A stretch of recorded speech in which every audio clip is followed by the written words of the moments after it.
आ रही है। चलिए आगे बढ़ते हैं और अब बात करेंगे छोटा धमाका बड़ी साजिश की। पंजाब पुलिस का मोहाली स्थित इंटेलिजेंस हेडक्वार्टर सोमवार को धमाके से दहल उठा। यह धमाका रॉकेट जैसी किसी चीज से हुआ। इमारत की तीसरी मंजिल पर यह धमाका हुआ। धमाके के बाद पंजाब के मुख्यमंत्री भगवंत मान ने कहा है कि जिसने भी हमारे पंजाब का माहौल खराब करने की कोशिश की है उसको बख्शा नहीं जाएगा। हालांकि पंजाब पुलिस भी इस पूरे मामले की जांच कर रही है। पंजाब के डीजीपी मीडिया के सामने आए और उन्होंने इसमें आतंकी एंगल होने से बिल्कुल इनकार किया है। हालांकि उन्होंने ये जरूर कहा है कि हाँ, ये पंजाब पुलिस के लिए एक बड़ा चैलेंज है। एक रिपोर्ट आपको हम दिखाते हैं, देखिए।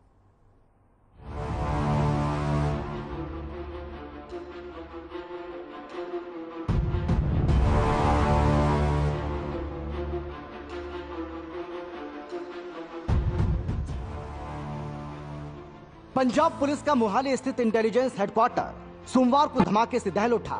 यह धमाका रॉकेट जैसी किसी चीज से हुआ। इमारत की तीसरी मंजिल पर यह धमाका हुआ। धमाके के बाद पंजाब के मुख्यमंत्री भगवंत मान ने कहा कि जिसने भी हमारे पंजाब का माहौल खराब करने की कोशिश की उसे बख्शा नहीं जाएगा। धमाके के बाद हेडक्वार्टर के पास के इलाके को सील कर दिया गया। लगातार काफी अरसे तो पंजाब का माहौल खराब करने ਦੀਆਂ ਕੋਸ਼ਿਸ਼ਾਂ ਜਿਹੜੀਆਂ ਦੇਸ਼ ਦੇ ਦੁਸ਼ਮਣਾਂ ਵੱਲੋਂ ਹੁੰਦੀਆਂ ਰਹਿੰਦੀਆਂ ਨੇ ਔਰ ਪੰਜਾਬ ਦਾ ਜਿਹੜਾ ਭਾਈਚਾਰਾ ਉਹ ਇੰਨਾ ਮਜ਼ਬੂਤ ਹੈ ਕਿ ਉਹਨਾਂ ਦੀਆਂ ਕੋਸ਼ਿਸ਼ਾਂ ਦੇ ਬਾਵਜੂਦ ਉਹ ਆਪਣੇ ਇਰਾਦਿਆਂ 'ਚ ਸਫਲ ਨਹੀਂ ਹੁੰਦੇ। ਕੱਲ ਰਾਤ ਜੋ ਮੋਹਾਲੀ ਦੇ ਵਿੱਚ ਘਟਨਾ ਹੋਈ ਹੈ, ਮੈਂ ਡੀਜੀਪੀ ਸਾਹਿਬ ਨਾਲ ਸਾਰੇ ਇੰਟੈਲੀਜੈਂਸ ਦੇ ਅਫਸਰਾਂ ਨਾਲ ਮੀਟਿੰਗ ਲਈ ਹੈ ਔਰ ਸਾਰਾ डिटेल जी है वो निकल रही है और गिरफ्तारियां कुछ हो भी गई, कुछ हो जाएगियां तो जड़ां तक पहुँच जाएंगे। तो मैं यही बार बार कहना चाहना तुहाडे जरिए कि जिन्हें भी पंजाब का माहौल खराब करने की कोशिश की थी वो बख्शिया नहीं जाऊगा, सख्त तो सख्त सज़ा मिलूगी। उन्होंने कई पीढ़ियां याद रखणगियां कि असी पंजाब जिहड़ा हसदा वसदा पंजाब है उन्होंने तोड़ने की कोशिश की सी ते सख्त तो सख्त सजा मिलूगी। तो आज शाम तक काफी कुछ क्लियर हो जाएगा। हालांकि पंजाब पुलिस ने मामले में आतंकी एंगल होने से इनकार किया। पंजाब पुलिस ने इस हमले में टीएनटी यानी ट्राई नाइट्रो टोलिन पदार्थ का प्रयोग होने की बात कही है। ये खुलासा खुद पंजाब के डीजीपी वीके भावरा ने किया। हालांकि पंजाब पुलिस हमले को चैलेंज के रूप में ले रही है। ये है कि आपको पता ही है कि एक प्रोजेक्टाइल ने हिट किया है और उसमें जो एक्सप्लोजिव इस्तेमाल हुआ है वो टीएनटी लग रहा है।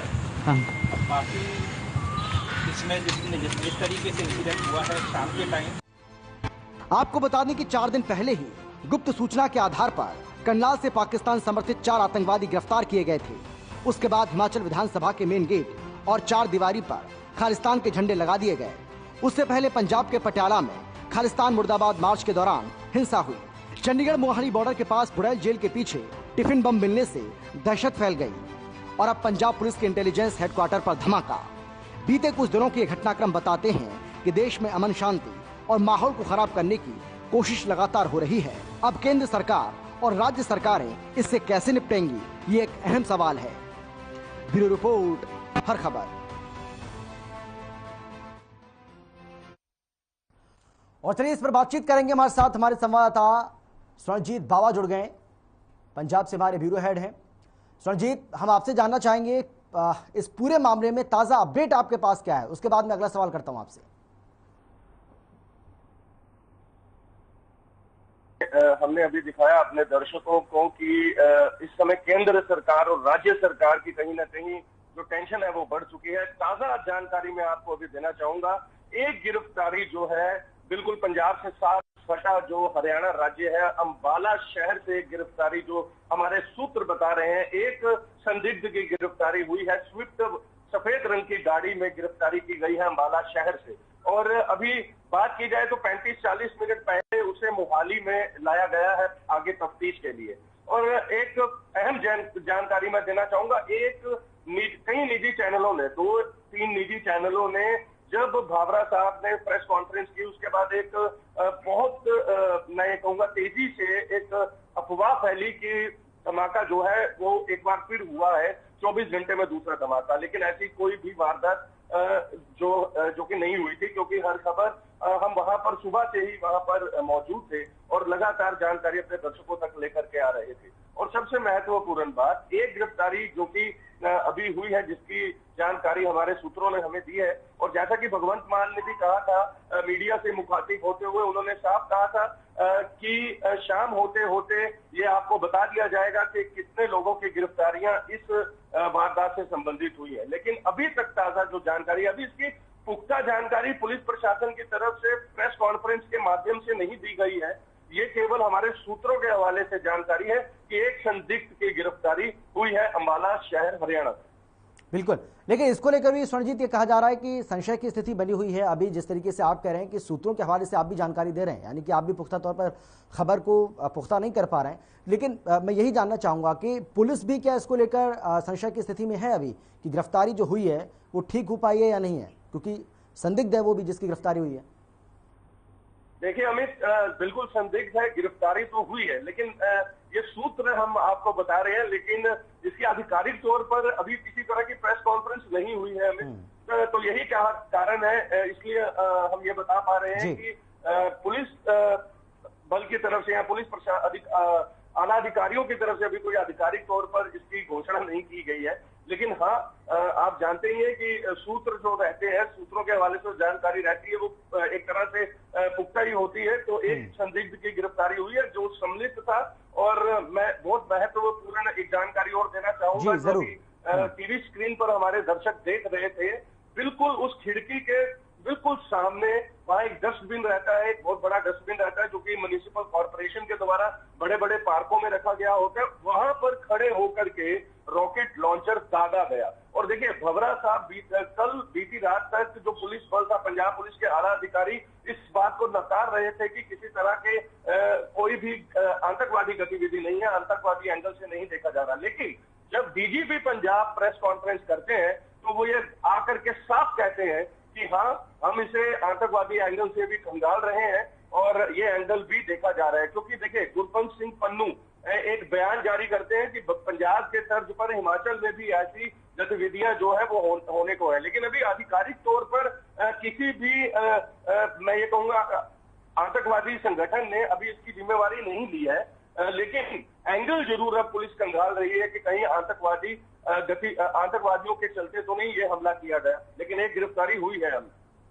बिल्कुल स्वर्णजीत, लेकिन जिस तरीके से आरोप प्रत्यारोप का जो सिलसिला है वो भी इस मामले में देखने को मिल रहा है। इससे पहले भी हमने देखा किस तरीके से, चाहे वो पटियाला में हिंसा हुई हो या उसके बाद करनाल से 4 जो आतंकवादी हैं उनको पकड़ा जाना हो।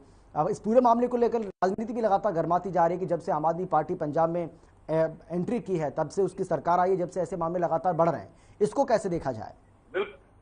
बिल्कुल अमित, मैं अभी बात याद दिलवाना चाहूंगा दर्शकों को भी। जब पटियाला में हिंसक झड़प सामने आई थी, जब बब्बर खालसा ग्रुप या यूं कहें खालिस्तानी समर्थकों और सामने शिवसेना के जो थे नुमाइंदे, उनके बीच में जब हिंसक झड़प सामने आई थी, उसके बाद से ही सीएलपी नेता प्रताप सिंह बाजवा ने आधिकारिक तौर पर प्रेस कॉन्फ्रेंस कर ये कहा था कि बहुत बड़ी खेप जो है हथियारों की पंजाब में प्रवेश कर चुकी है। अब आप ये देखिए, जो विपक्ष है, विपक्ष साफ तौर पर प्रेस मीडिया में आकर के आधिकारिक तौर पर यह बात कहता है, और ये भगवंत सिंह मान को सीधे तौर पर प्रताप सिंह बाजवा ने कहा कि इसकी कहीं ना कहीं जानकारी आपको भी होनी चाहिए, इसकी तफ्तीश होनी चाहिए। और अब मैं बताऊंगा, प्रताप सिंह बाजवा ने भी सूत्रों का ही हवाला दिया था कि अगर हमारे सूत्र, विपक्ष के सूत्र अगर ये जानकारी दे सकते हैं, और आप ये देख सकते हैं कि किस तरीके से ये हमला होता है, और ये हमला बीती रात पर वहां पर होता है इंटेलिजेंस ब्यूरो के कार्यालय में। वो इंटेलिजेंस जिस पर एक राज्य निर्भर करता है, वो इंटेलिजेंस जो पहले से ही बता देता है कि 2 दिन पहले, 4 दिन पहले कि यहाँ पर संदिग्ध पाए गए हैं, यहाँ पर हमला हो सकता है, यहाँ पर कोई अप्रिय घटना जो है वो हो सकती है। लेकिन अगर आप देखें, इंटेलिजेंस के कार्यालय में अगर रॉकेट लॉन्चर दागा जाता है अमित, आप ये देख सकते हैं, समझ सकते हैं कि कितनी स्थिति जो है गंभीर होगी। और यही कारण है, आरोप प्रत्यारोप का सिलसिला होना तो जारी है।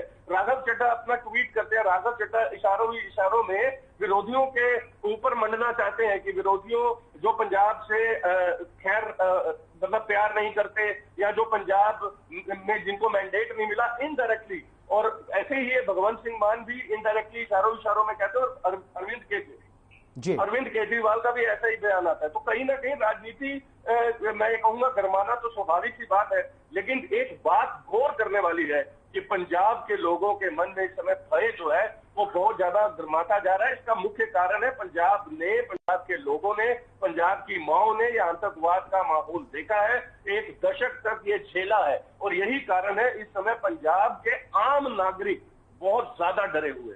बिल्कुल स्वर्णजीत, आप इस बड़ी खबर पर नजर बना रखिएगा। अपडेट के साथ एक बार फिर से आपके पास जरूर आएंगे। जो भी खुलासा इस मामले में होगा आपसे जानकारी हम लेंगे, साझा करेंगे। बहुत शुक्रिया आपका इस तमाम जानकारी के लिए, तमाम बातचीत के लिए। और इसी के साथ खबर विशेष में फिलहाल इतना ही। छोटे से ब्रेक के बाद फौरन लौट रहे हैं। आप देखते रहिए हर खबर।